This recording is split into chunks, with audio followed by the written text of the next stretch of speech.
Danny Flexen here for Seconds Out. Delighted to be joined by a highly respected trainer, Billy Nelson. And no one can say Seconds Out doesn't listen to our female fans. We've got him semi-naked, and people are going to love this, I'm sure. Billy, how you doing? I'm okay, mate. Thanks. Good. Down in Surrey at the moment, I believe, with the big man, Martin Bakole. Just tell us what you're doing down there, who he's working with at the moment. We've been asked to come down and spar Joe Joyce Monday, Wednesday, Friday, and then we'll be travelling home Friday, and I think potentially next week we'll be sparring Anthony Joshua for a few weeks. So you got about 3 weeks away from Joe Joyce's big fight with Daniel Dubois, so he's at the kind of latter end of his sparring camp now. How's he looking? He's looking very good. Everybody knows that he's a big, strong guy, big, strong unit. But he's it's kind of fire meeting fire when he's in sparring Martin Bakole. So it's first class sparring for him, to be perfectly honest, and Martin. And they've worked together before. This time, Joe's got his usual trainer over here for this fight. He hasn't had him for the last couple. Has that made a difference? No, he's not here this week or next week, I think.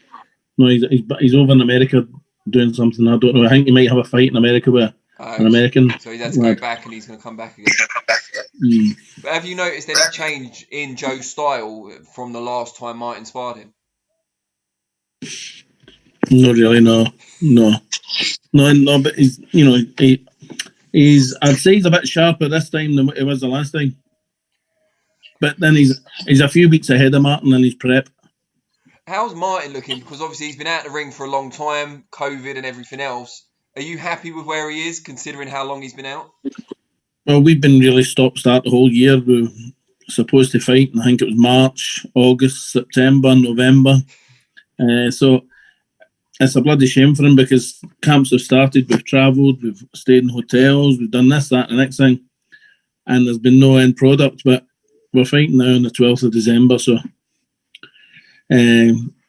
Well, I'm happy the way Martin's training's been going. We had a wee niggle there a couple of weeks ago, which put him back a wee bit. But now everyone's hunky dory again, and we're sparring. Like I say, we'll get good quality sparring for Sergey, Kuzmin, and we'd like to thank Jay McFarlane for a couple of rounds a few weeks ago, and we've got Joe this week and Anthony maybe for 3 or 4 weeks before they both fight the 12th. And the 12th of December, will that be the long-awaited Kuzmin fight, or is anyone else in the frame? No, as far as I know, it's Kuzmin. Aye. And I have to ask, because the news broke yesterday about Alexander Povetkin unfortunately failing the COVID-19 test, and he's now out of that fight with Dillian Whyte in a couple of weeks. Have any approaches been made to you at all about Martin stepping in? No, but we did. I spoke to Eddie yesterday and I said that we'd be more than happy to step in. But in fairness, it is a pay-per-view show, and again, in fairness, Martin's maybe not quite pay-per-view criteria as yet. Who do you think would qualify then? I know you'd want your man to do it, best will in the world, but who do you think would be a worthy pay-per-view opponent, especially at this short notice? Well, Michael Hunter's come out and said that he'd more than happy take it. But in fairness, I think they'll just wait and rearrange the fight.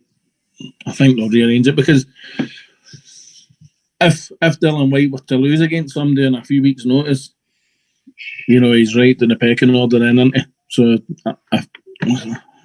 me personally, if I was his manager, I wouldn't be taking a substitute opponent. Another big heavyweight fight that's almost across the line now is Tyson Fury defending the WBC title on December the 5th, almost certainly against Agit Kabayel. Now, he's someone who's been a sparring partner of Anthony Joshua previously, at a time when Martin was also in the same camp. So I'm sure you must have seen Kabayel up close. What did you make of him? Well, he's a very good, competent fighter. People are dismissing him, but I certainly think Tyson Fury will be beating him. But he's a very, very good fighter and not to be underestimated. There were rumours coming out of that camp that he had Joshua in trouble because obviously Joshua lost his next fight to Andy Ruiz, and all the kind of conspiracy theories around that defeat. No, that wasn't in that camp. That was previous. It wasn't there for the. It wasn't there for the Ruiz one. It was a previous one. I think it was Takam. Oh, okay. But from your experience, he didn't give Joshua any serious trouble. Well, certainly no when I was watching it. Yeah, and did Martin spar Kabayel, or were they just both sparring Joshua? No, they just there to spar Anthony Joshua. Although we would have the trainer of Kabayel asked me for my number because he was impressed with Martin and said that we'd like to take him over to, I think it's Germany. Yeah. I've still got the guy's number. You never called him though? No, he was to call me. To call you, yeah. So he never followed up? No. Maybe decided it was a bit too much in the end. I mean, yeah, it's an interesting one. Do you think there's anyone else they could have picked again at this notice? Was Martin a possibility ever for the Fury fight? We would have had that fight, no problem. Listen, I think Martin's. I'm not a great believer in the terminology high risk, low reward. Sure. But it probably is. Because he's a dangerous man. He's capable of beating anybody in the world just now. On his day, he can beat anybody in the world, and it'd probably be too high a risk. But yes, we would have, given the opportunity, we would have fought Tyson Fury, no problem whatsoever. How does he change that position that he's in? Is it climbing up the world ranking so that he gets a target on his back? He's got something to offer. Martin's always had the talent. People dished him terribly after the Hunter fight, but we knew. I now know. Obviously, I knew after the fight what was the problem. Danny, if you'd have seen him sparring and training leading up to the Hunter fight with top fighters, and then in the first round, I knew there was something wrong in the first round because there was a severe lack of output of punches. He just looked disinterested. But I found out the next day what was the problem. And people will judge him on the Hunter fight though. But Hunter's a good fighter and he's proved a good fighter since. But you think it'd have a positive impact in that people would see that he's lost that fight and they'd be more keen or willing to get in with him, but that hasn't been the case. No, because of what he's done probably in gyms around the country and sparring. People have watched it and you know what it's like. People watch you sparring, the whole of the UK knows it within 24 hours. Is that a bit of a tricky one for you then as a trainer in that you want him to get the very best sparring available to aid his development, but word does get around and it means that he's going to be a bit more avoided than your average fighter? But we are getting the best sparring. We've got Joe Joyce, we've sparred Daniel Dubois, great fighter. We're sparring Anthony Joshua, Hugh Fury.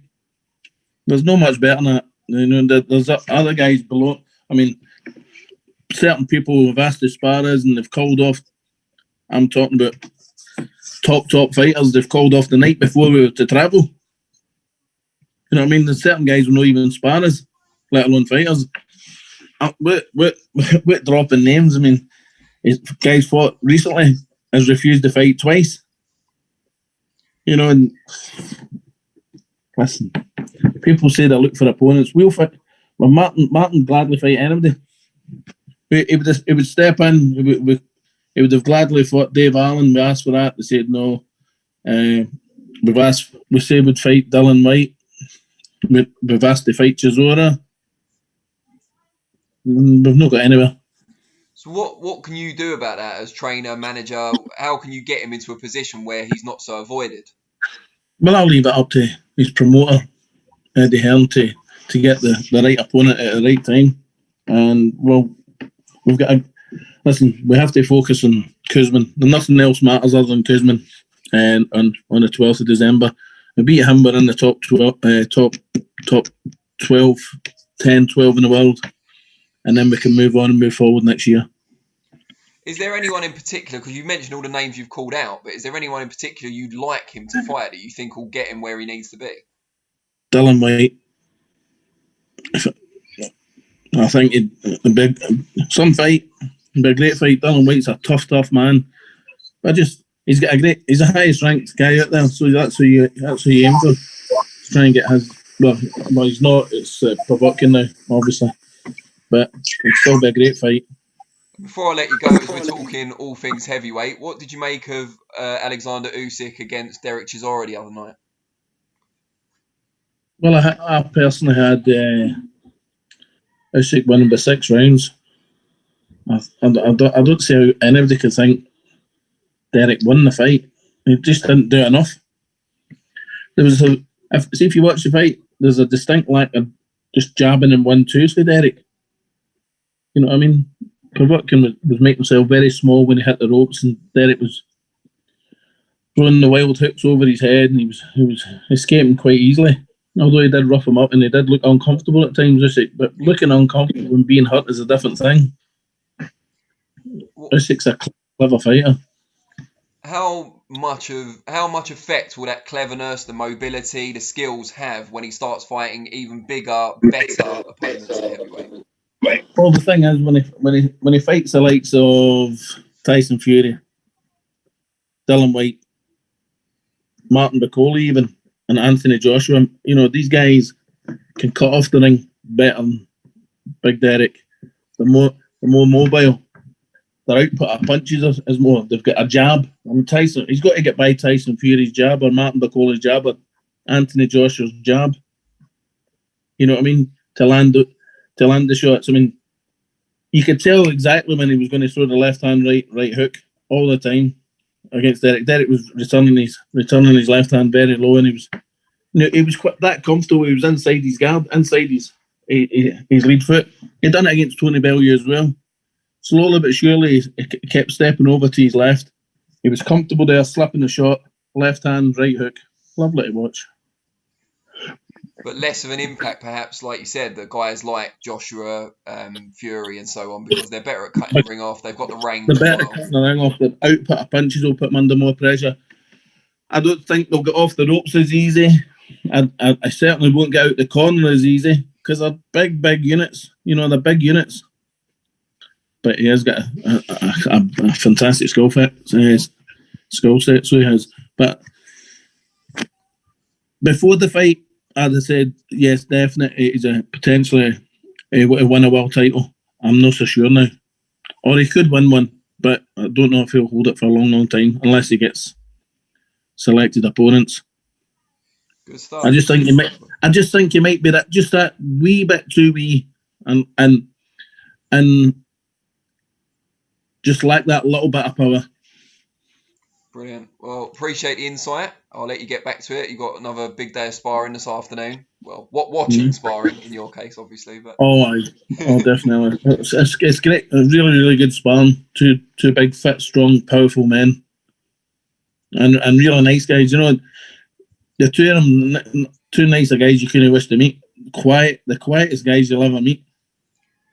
She tried to get a conversation out of them.